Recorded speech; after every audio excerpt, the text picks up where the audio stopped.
sudah setia dengan saya dalam FDS ini pertemuan kelompok ya Pak Bu. Kali ini kita masuk ke modul yang kelima. Modul kelima apa Bu? Kayak ngantuk sih Bu. Semangat deh. Pintar. Modul kesejahteraan sosial nggih atau singkatannya KESOS.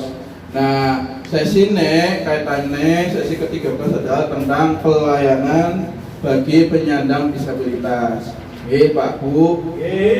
Nah, pada langkah yang kelima ini kita akan membahas kaitannya dengan pelayanan bagi penyandang disabilitas berat di dalam keluarga.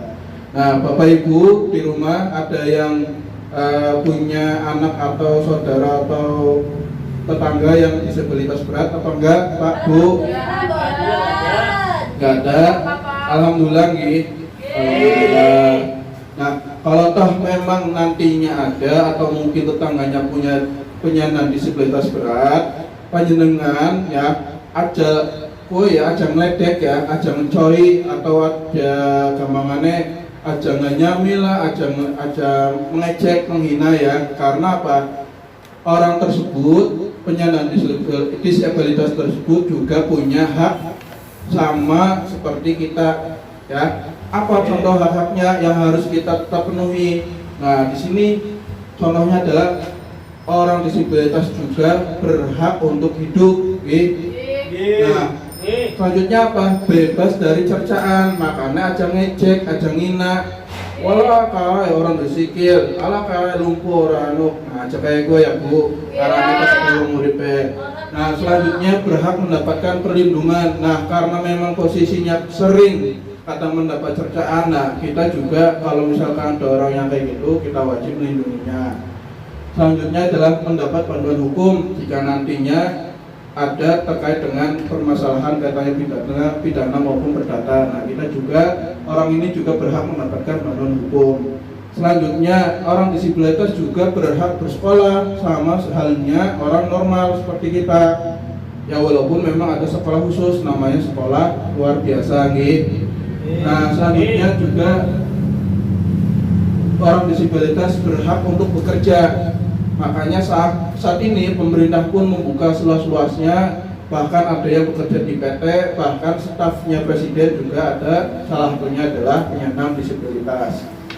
Nah, orang itu juga berhak juga beribadah, berolahraga, bebas dari kekerasan, terus apa? Bebas dari kekerasan, bebas dari eksploitasi eksploitasi disabilitas. Nah, contohnya lah, orang dua si kimen bela, engkau tak ngomong kayak aja ya. Ya ini ngomong dieksploitasi lah, mumpung kayak apa, mentalnya rada kurang lah, tak kerja nih, kali. Nah, selanjutnya tidak boleh dikucilkan, ya. Dan yang terpenting adalah diperlakukan sama seperti orang lain yang normal pada umumnya. Paham nggih Pak Bu? Karena orang yang disabilitas berat itu walaupun disabilitas juga sama seperti kita berhak untuk mendapatkan hidup yang layak. Nah, Bapak Ibu, mari kita coba nonton film namanya adalah Bocah Tanpa Tangan dan Kaki yang hanya menggelinding, yang bisa menggelinding. Nah, mudah-mudahan film ini kita simak, dengan kita simak nantinya bisa memberikan inspirasi buat kita.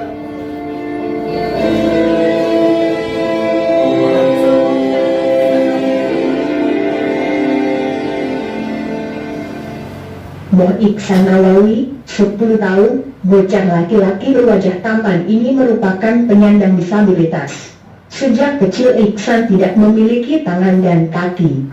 Dia merupakan putra kelima dari Pasutri Aramin, 55 tahun, dan Mariatin, 48 tahun, yang tinggal di Banjarkembang, Desa Cupel, Kecamatan Negara, Kabupaten Jemberana, Bali. Sejak dilahirkan hingga berusia 3 tahun, tubuh Iksan sangat mungil. Namun kini dia sudah tumbuh besar dan sudah bisa bergerak agak lincah. Tetapi dia hanya bisa ngesot dan menggelinding-gelindingkan tubuhnya di lantai jika ingin bermain atau hendak mendekati orang tuanya. Lebih miris lagi dengan kehidupan ayahnya yang hanya sebagai pekerja serabutan. Terkadang ayahnya menjadi tukang pijat keliling, sekadar untuk menyambung hidup. Saat dilahirnya, saya sempat syok melihat kondisi fisik anak saya.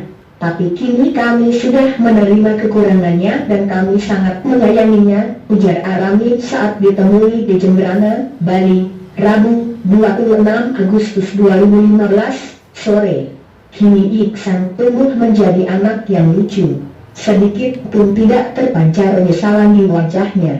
Dia kerap mengumbar senyum kepada semua orang yang menaruh simpati kepadanya. Hanya saja di usianya yang menginjak 10 tahun, Iksan masih sangat membutuhkan bantuan kedua orang tuanya. Terutama saat makan, minum, mandi maupun berpakaian, masih harus dibantu kedua orang tua. Jadi harus ada yang stand di rumah untuk melayaninya. Kami berharap dia juga bisa mandiri nantinya, karena sampai sekarang juga dia belum begitu lancar bicara dan diacada. Mudah-mudahan nanti bisa, harap Aramin, agar anaknya yang tidak memiliki tangan dan kaki itu bisa duduk berlama-lama bermain dengan temannya. Dia membuatkan kursi kayu khusus yang diberikan palang di depannya sehingga bisa dipakai tempat makan dan main. Sekarang jika kami ingin mengajaknya pergi, kami sudah tidak kuat menggendongnya karena sudah cukup berat. Tidak mungkin juga dia menggelinding di jalanan, ujarnya yang mengharapkan ada dermawan yang membantu memberikan kursi roda.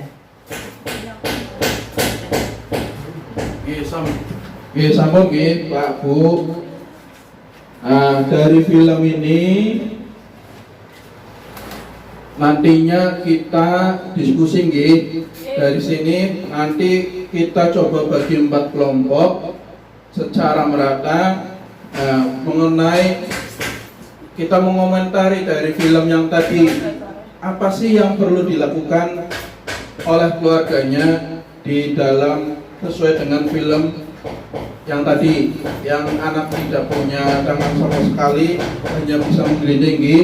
Monggo 4 di semuanya dibagi 4 kelompok secara merata, kita diskusikan film yang tadi.